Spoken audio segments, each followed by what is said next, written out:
Right, hi everyone, welcome back to NFTV. We are still in Atlanta. I feel like I haven't got away from this place. I'm still stuck here. You might have seen a video too that I flew. I haven't really. I'm still in Atlanta. I'm joined by Jay in Atlanta. Jay is going to help us try and understand FFP a little bit better, because even I struggle to understand that. Now, Jay is obviously not an expert, but he's probably better than a lot of Newcastle fans because he works or he knows them a lot more about this kind of stuff.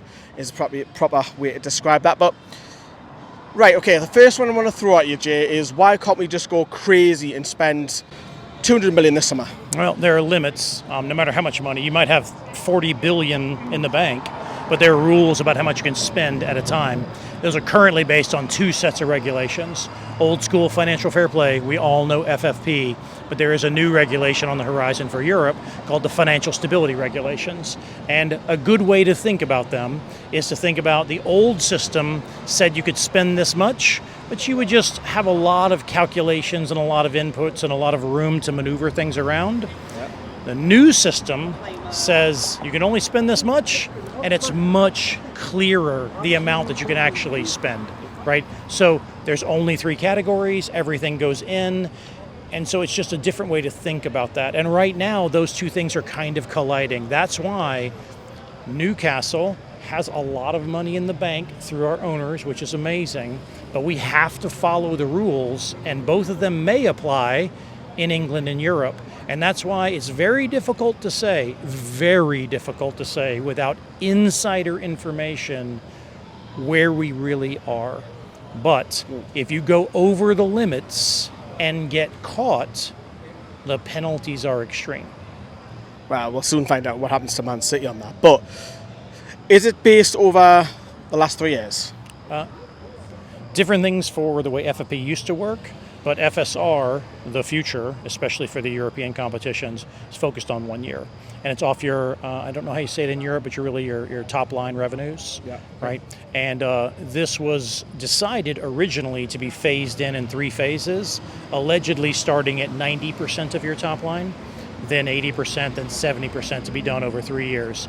It has not begun to tick down quite at that rate yet, and I'm not an expert, and I don't know what rate it will tick down at, but you can see how if you have X dollars, some years from now, you will be allowed to spend only 70% of those X dollars. There are some carve-outs for things like training centers and other things, but generally, this gets away with a lot of the ways to change the money and distills it down to 3 things and says you must deliver on these 3 areas. Describe to me, because there's a lot of people that are going to be confused about what is FFP to FFS. What is the difference between the two? They're just different regulations occurred by different bodies at different times. The struggle to balance the inputs against the outputs. A lot of the balance is about not endangering your club, as we saw back in the day 20 years ago, with clubs going into not just relegation, but being taken over by the government. So part of that is to make sure you don't spend too much money of the club that you own. But then there's this other part, more recent in history, which we're a part of now, which says, hey, you can't bring all this extra money to bear. So it limits it on both ends and brackets it in. And FFP is from one set of regulations and FSR is from another. It's incredibly complicated, and usually only people like me are sort of interested in it, but we are all deeply affected by it, because this is what controls whether a player is a good deal for £25 million or a good deal for £40 million. And that £15 million at a time really adds up and makes a difference in aggregate, along with salaries and other things. Now, it's very important to note, the better you do, you will get more English TV money. And the better you do in Europe, the more European money you'll get. But the huge driver that is almost a free-for-all is the value of your brand. How many people buy your jerseys? How many people buy memberships? These things really add up, and that goes in at 1 for 1 on those dollars. And that makes a huge difference in how much you can spend. For example, a club like Liverpool, that's been fantastic for a decade or so, they have a lot more wealth that they have earned in that time. And if we want to compete with that, we have to do 2 things. We have to win and be in Europe to get the money. And then on top of that, we have to be a valuable brand that people around the world want to buy products for, because that's what rises all ships.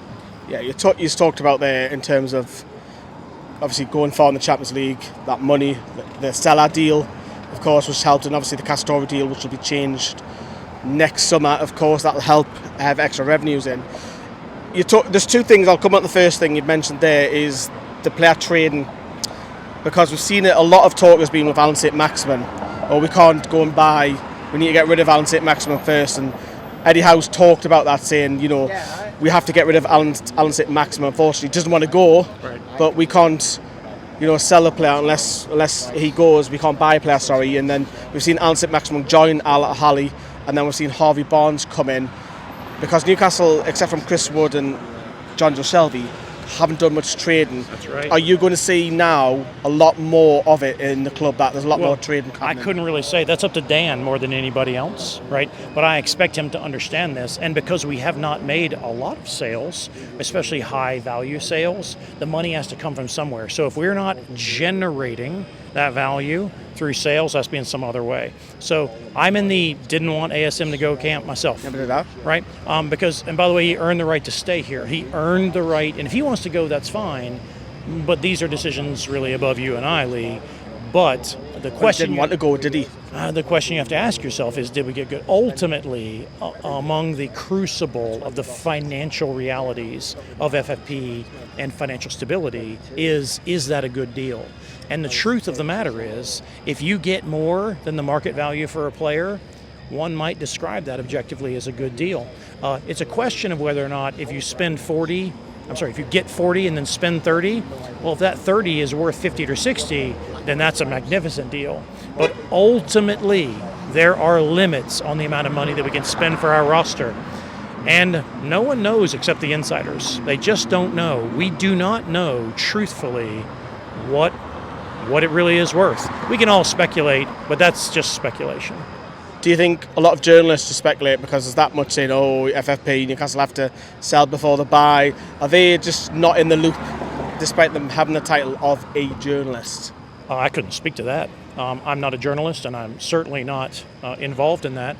But I would just say that the more people that listen to what you say, the better that works. But I would not be surprised if there were some journalists that had very inside information. I wouldn't be surprised by that. But the truth is, most people don't know. Last one I want to talk about FFP is there a way to work around it? Because I say that in a not legal side of things, but maybe invest, which the club are, making the women's team full time. Sure. Maybe pulling the East Stand out if possible to bring more seats on bums, bring another 8,000, 10,000 people in. Is there ways around FFP that you know of?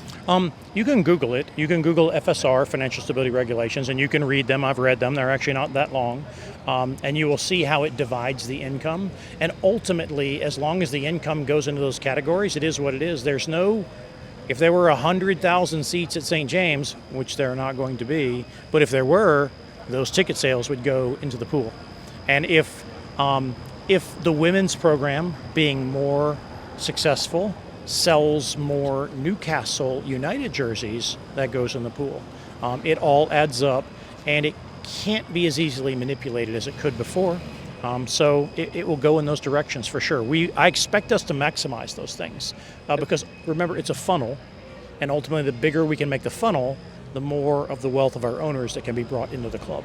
Is that why the stadium expansion is so talked about at the moment back home? Because it is, and also the fan zone, because effectively if they have that bars, pubs open 24 hours, Yep. That's a revenue stream. Yeah, I think so. We've heard these plans of rotating St. James 90 degrees. Like that's been around for a long time. And can you build, stands over buildings, rules, things like that? We've known about all this. And then obviously when the previous administration sold the land beneath the stadium, that was a disaster. It's wonderful that has been acquired back. This is not an accident. Like they've done the math. They're way smarter than I am, and they've already done the math. And they've said, hey, more tickets that we can sell is better for all of us. And that's top line revenue. And remember, 90%, 80%, 70%. At some time, that should have already been done by now, but it hasn't. So who knows when those ratchets will be clicked down. I would say it's actually possible that England and Europe could get out of sync. I guess that's, again, I'm a little out of my depth here, but it's actually possible that the different regulations could be not agreeing at the same time. So in theory, you could be compliant with England and not compliant with Europe in theory. We'll have to see how they merge those together, and that's beyond my expertise for sure. It's a fascinating discussion. We want to know what you lot think in the comments as ever down below, because I've learned one or two things just literally listening to Jay as well. And please correct me if I was a little wrong. I know a little bit, but I'm in no way an international expert on this. I just understand the theory. I think you're pretty clued up, more than what others are as well. But as I say, drop us a few comments down below what you think of FFP, and you know, we've already seen it with. I mean, we haven't even touched upon the Saudi league where they're just going crackers. They don't even have that rule. That's $1 billion. That's $1 billion. It's just another. They don't even have that in play. Well, that's what it looks like when there's no FFP. Right, it's crazy, isn't it? But yeah, we want you to comment down below. Thanks to Jay once ever in Atlanta, and we are behind Moreland Avenue, in front of Moreland Avenue. Little Apologies. 5 Points in Atlanta, one of the hearts of Atlanta for sure. That is it, and yeah, I'm still here in Atlanta. It's crazy that. Thank you, everyone. Have a good night. Bye bye. Cheers.